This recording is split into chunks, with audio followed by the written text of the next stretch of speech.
इस कार्यक्रम के पुण्यार्चक हैं डॉक्टर पूरन चंद जैन, तारा चंद जैन, श्रीमती ममता जैन, मयंक जैन, श्रीमती सुप्रिया जैन, मास्टर प्रियंक जैन, समस्त वैद्य परिवार उज्जैन।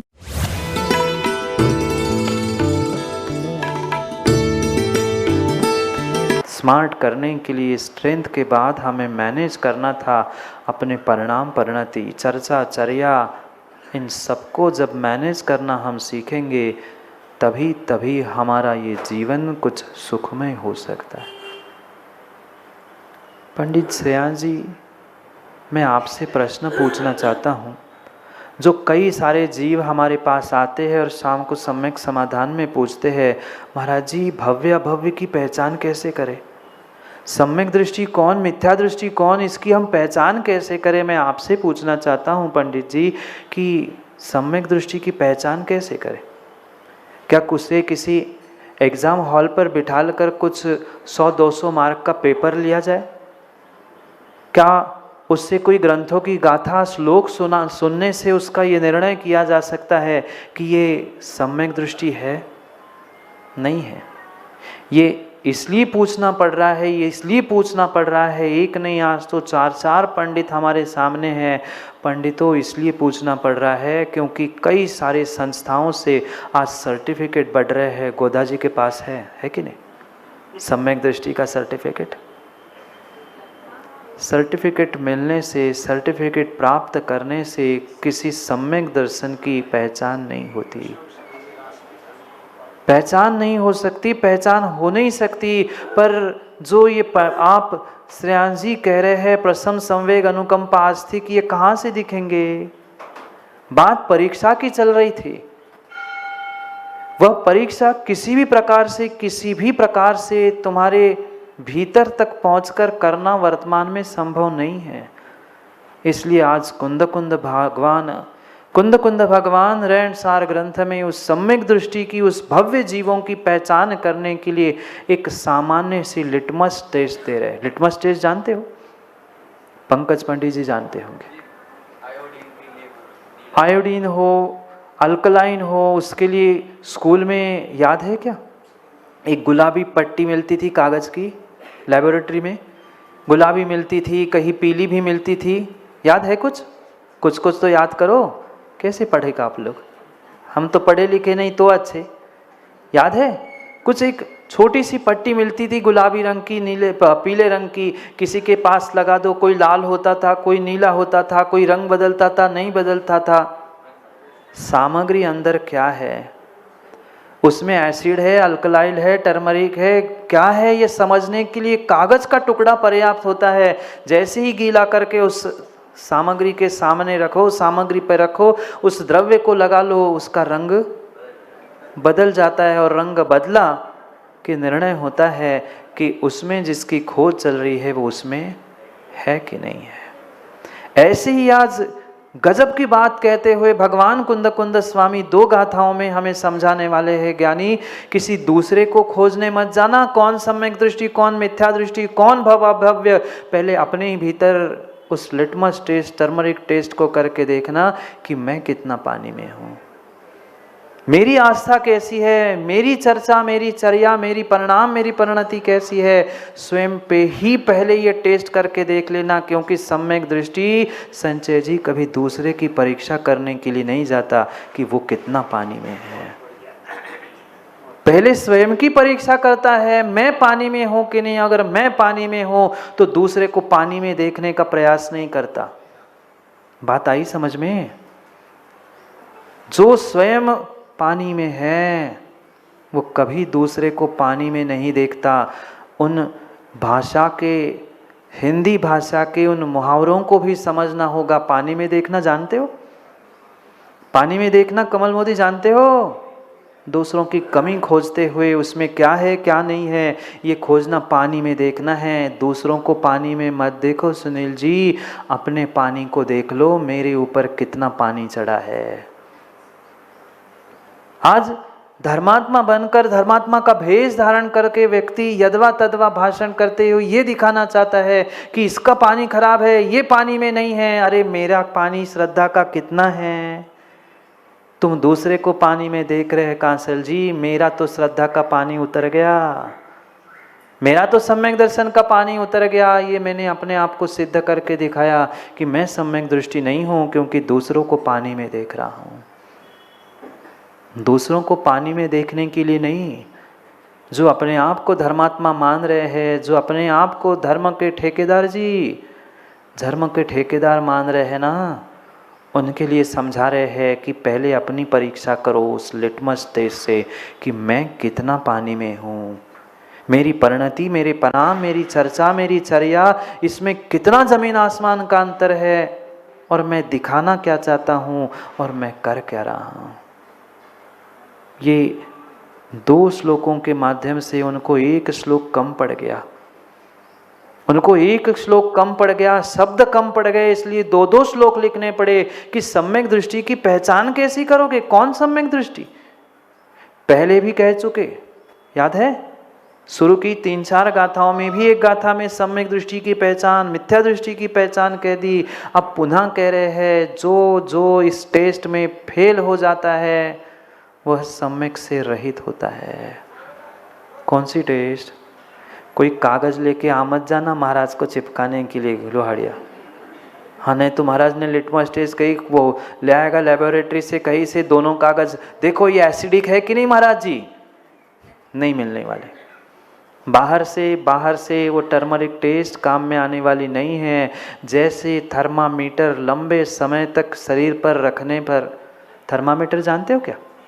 थर्मामीटर जैसे ऐसे लगा लो और निकाल दो, आएगा बुखार?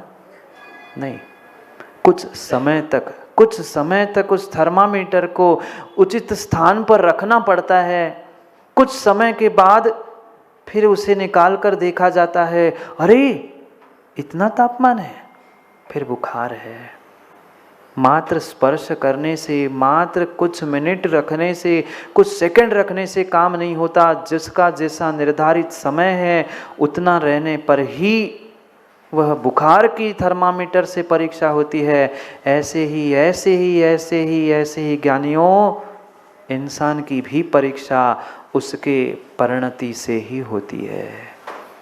1 मिनट की परिणति, 1 मिनट का परिणाम और 1 मिनट की उसकी बातों से सम्यक मिथ्यात्व की पहचान नहीं की जा सकती। पहचान करने के लिए बैठना पड़ेगा। जैसे कहा जाता है सोने की परीक्षा किससे? सोने की परीक्षा कसने से होती है, ऐसे ही इंसान की परीक्षा बसने से होती है। उसके पास बैठना पड़ेगा, उसकी परिणति को समझना होगा। और मैं तो कहता हूँ दूसरों की परिणति बाद में देख लेना, पर अपने पास आप ही बैठ जाओ और अपनी परिणति को खोज लो कि मेरी परिणति कैसी है। क्योंकि पंडित जी ये परिणति ही परिणामों की लिटमस टेस्ट है। ये परिणति ही परिणामों की लिटमस टेस्ट है। तुम्हारी परिणाम भीतर क्या चल रहे हैं वो किसी को दिखते नहीं हैं, पर ये पक्का मानना जैसी तुम्हारी भीतर की परिणति परिणाम होंगे, कहीं ना कहीं तुम्हारी परिणति में वह दिन में एक बार दिख के आएंगे ही आएंगे। कब तक ढोंग करोगे? कब तक सोले के कपड़े नहीं, कब तक सोले के परिणाम दिखाते रहोगे? कपड़े तो दिख ही रहे, पर कब तक सोले के प्रधानों के साथ परिणाम दिखाते रहोगे? थोड़ा सा निमित्त मिल जाए ना ठेकेदार जी, बगल से कोई निकल भर जाए और कोई का हाथ लग जाए, फिर सोले के परिणाम दिखाना। सोले के प्रधान तो मिट चुके थे, पर जितना समय सोले के प्रधानों को असोला होने में नहीं लगा था, उससे 1000 गुना तुम्हारा तुरंत परिणाम असोले का हुआ था। अकल नहीं, देख के नहीं चलते। मैं सोले में था, हो गए तेरे असोले के परिणाम, हो गए तुम्हारे असोले के परिणाम। एक क्षण, एक समय नहीं लगा तुम्हें असोले में होने के लिए। भले ही उसने स्पर्श तुम्हारे वस्त्रों को किया नहीं किया था, पर तुम्हारी परिणति बता रही है कि तुम्हारे परिणाम सही नहीं है। तुम्हारी परिणति बता रही है तुम्हारे परिणाम सही नहीं है। मैंने पिछली बार भी पूछा था, माँ चावल बनाते हो?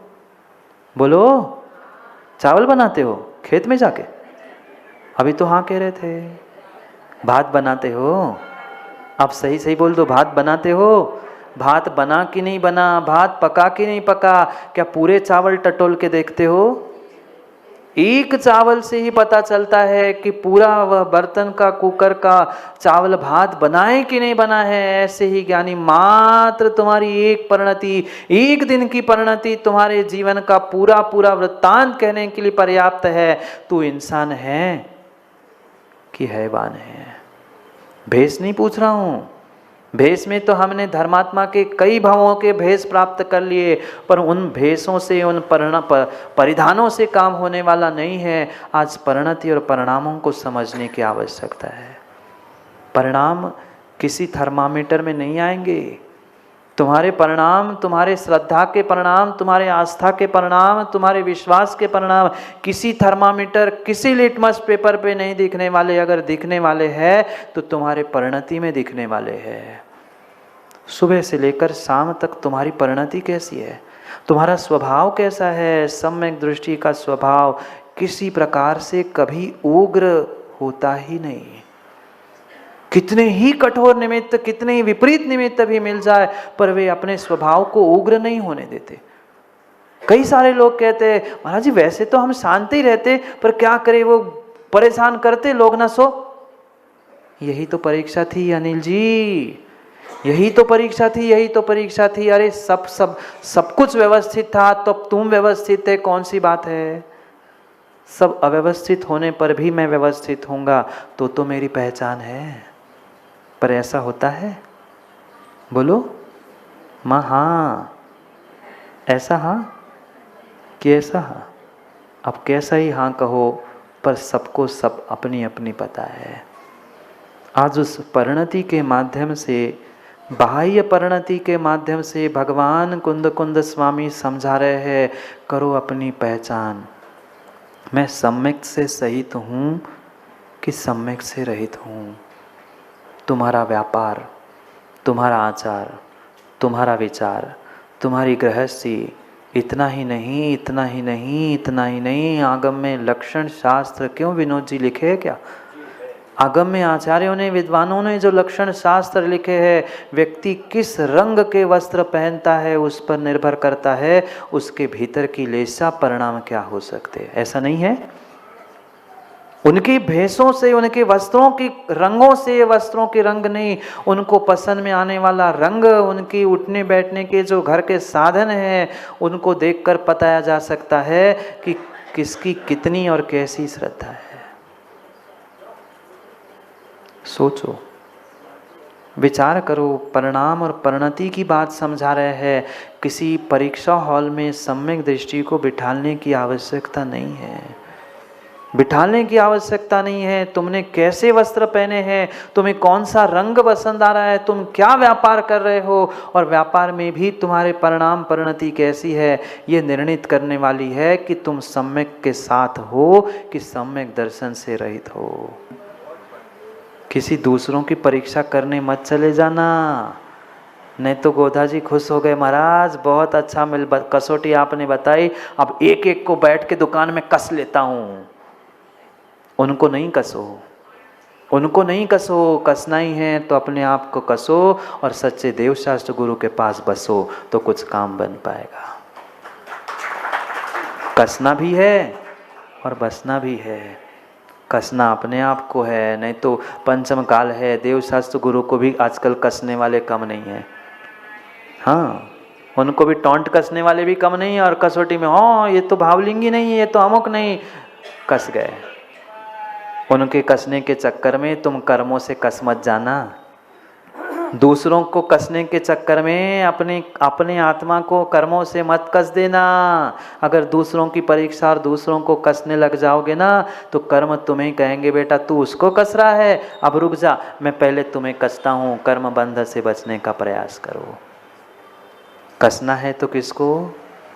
अपने आप को। और बसना है तो कहाँ? सच्चे देवशास्त्र गुरु के पास, क्योंकि उनसे ही हमें वह ऊर्जा, वह श्रद्धा मिलने की संभावना है जो कि मेरे ही भीतर थी।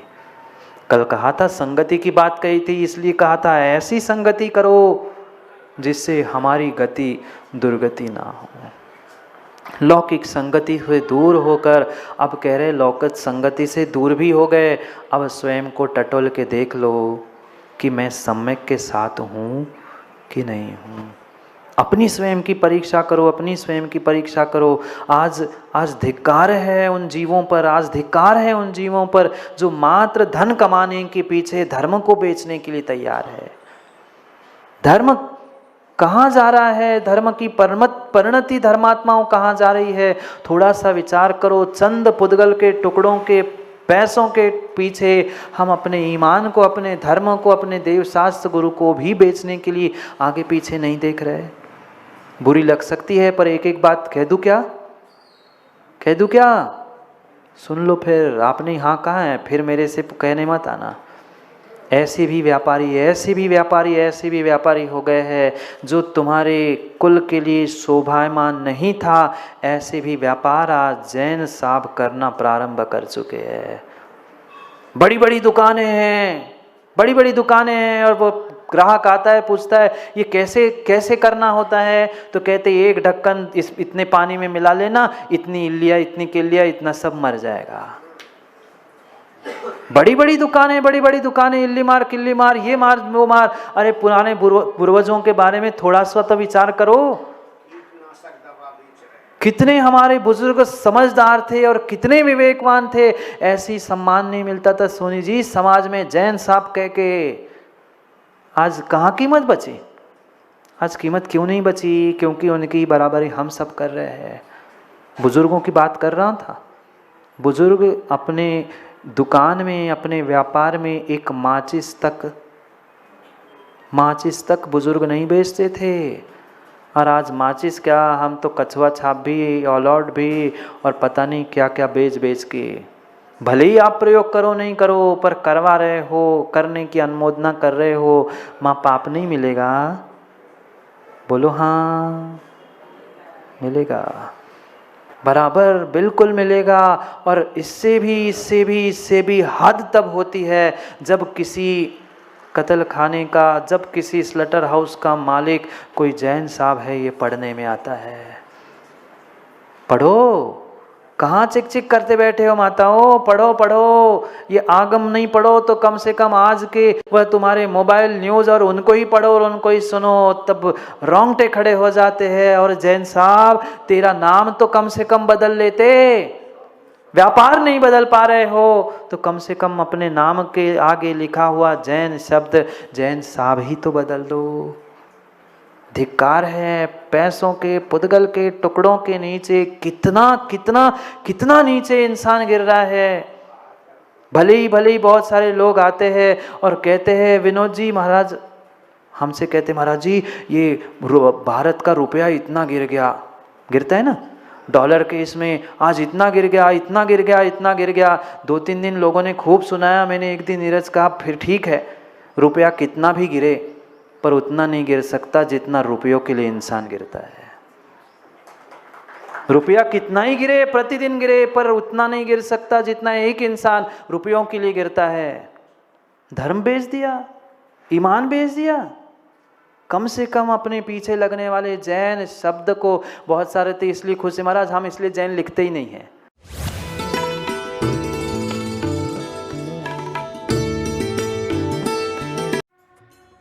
इस कार्यक्रम के पुण्यार्चक थे डॉक्टर पूरन चंद जैन, तारा चंद जैन, श्रीमती ममता जैन, मयंक जैन, श्रीमती सुप्रिया जैन, मास्टर प्रियंक जैन, समस्त वैद्य परिवार उज्जैन।